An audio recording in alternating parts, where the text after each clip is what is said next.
So without further ado, let's hear from our guest speaker.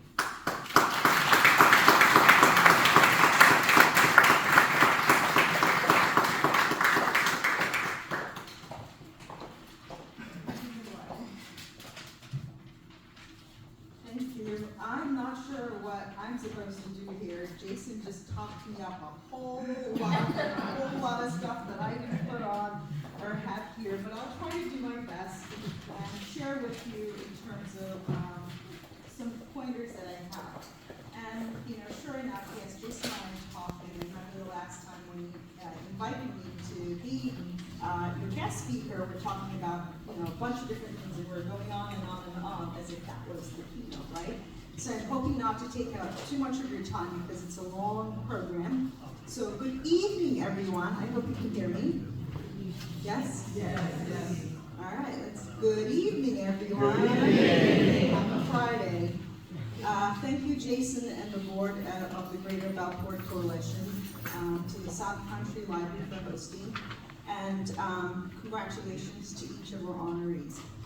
So Jason already gave you a little bit of the history. I'm not a historian, so I will not be going into history. But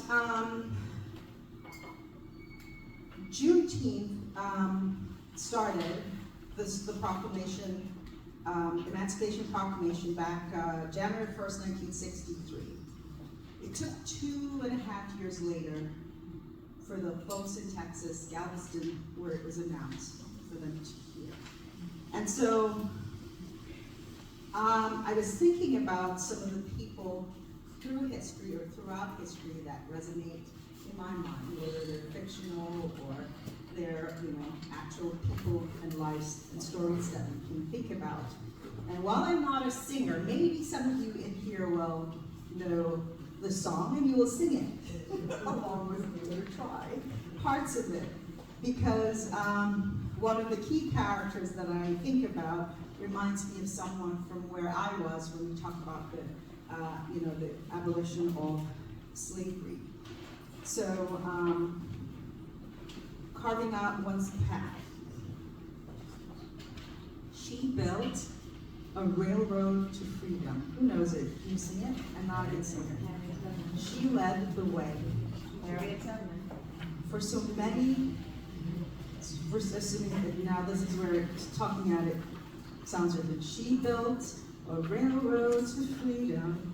She led the way for so many. Frightened, tired, and frightened soul. Jeez, I can't even sing. Tired and burdened with danger, she stopped to pray, and her courage led them to meet their goal. Okay? So, what did it take to get there? That moment in history we're still fighting for today. So, when I think of Harriet Tubman, I think of a dream, a vision, a plan, several plans, trusted circle, and not just inner circle, the outer circle. We often talk about an inner circle and forget that we need the information or data from outside so that we can build whatever it is that we're doing. Courage, confident, knowledge, not any kind of knowledge, right?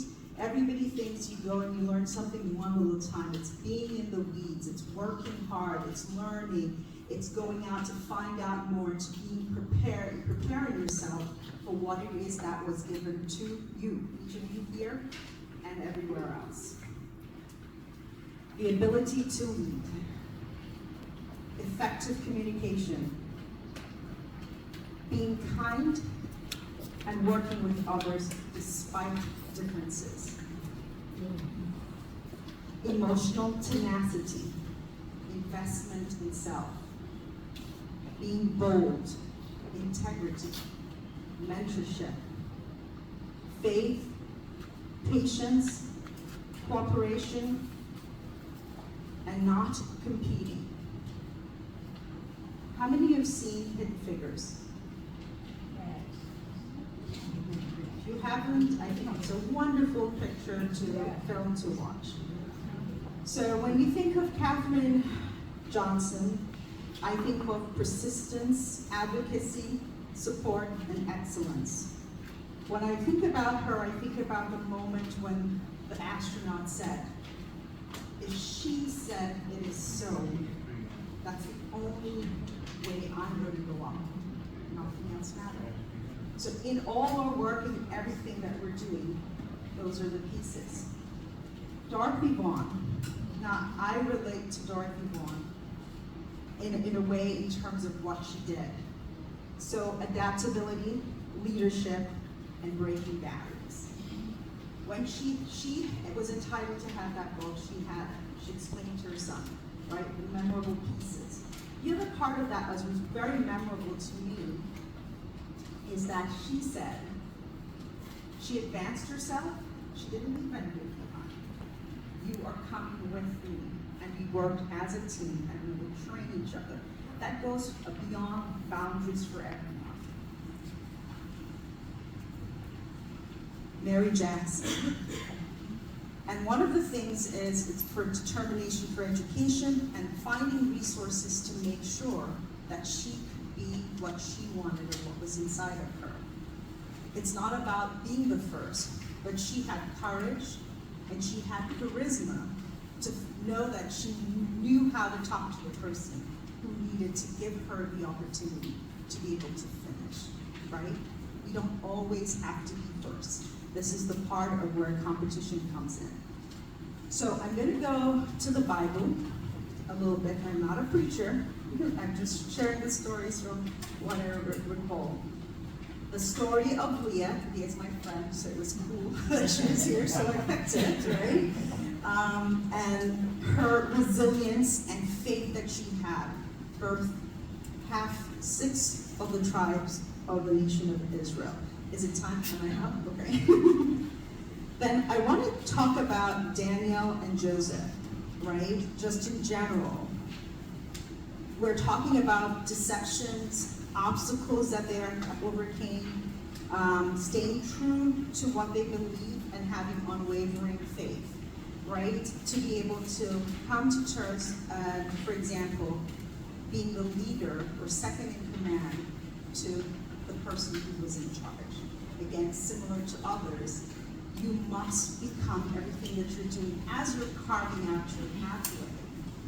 People can know that what you said is the right thing and they can lean on you regardless of whatever else that's going on. So Jason mentioned about me talking about me and the work that I do. I don't really like to talk about those things, but I'll try to mention if I can as I go along. But I think what I want to say is that we need to know the importance of sharing each other's story. Each and every one of us is history.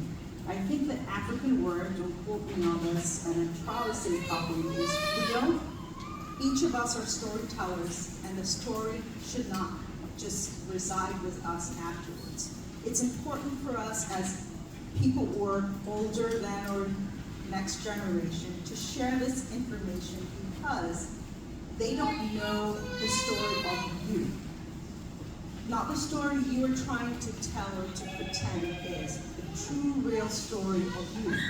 It makes a difference in their lives and what it is that they need to do ahead.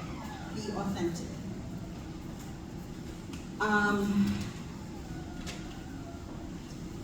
So some of the things as we're talking about here is the things that I've embodied in my work that I want to do.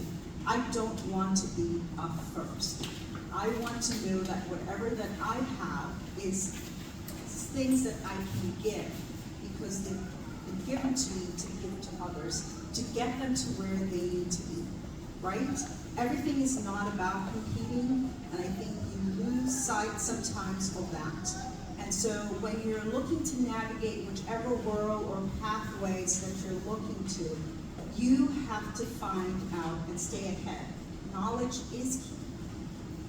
Let no one tell you otherwise. It is fundamentally the thing that separates us, right? Learn and try and keep learning and stay ahead of what is going on. Data and information is always around, always to tell you where you need to be. For example, when Bitcoin started to be a thing, I was already doing work with the distributed ledger, right? Some aspect of our work is what you call fads, trends. They don't last very long, but their impact lasts for a really, really long time. Now, the positive aspect of their impact, the negative pieces. The same stuff I'm doing with whether it's in energy renewable or space research or space explorations and so on. You have to be ahead, so by the time they need you, you can provide the kind of support or guidance that you can offer. Because in the midst of all the chaos that we're going in, there is a way.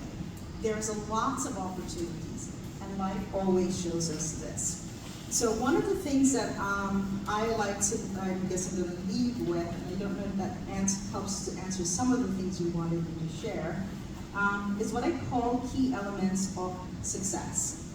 They're very important, and we must change them as we navigate or journey, whatever, if it's this year, 6 months, or so on. They're never the same. Speak your truth quietly.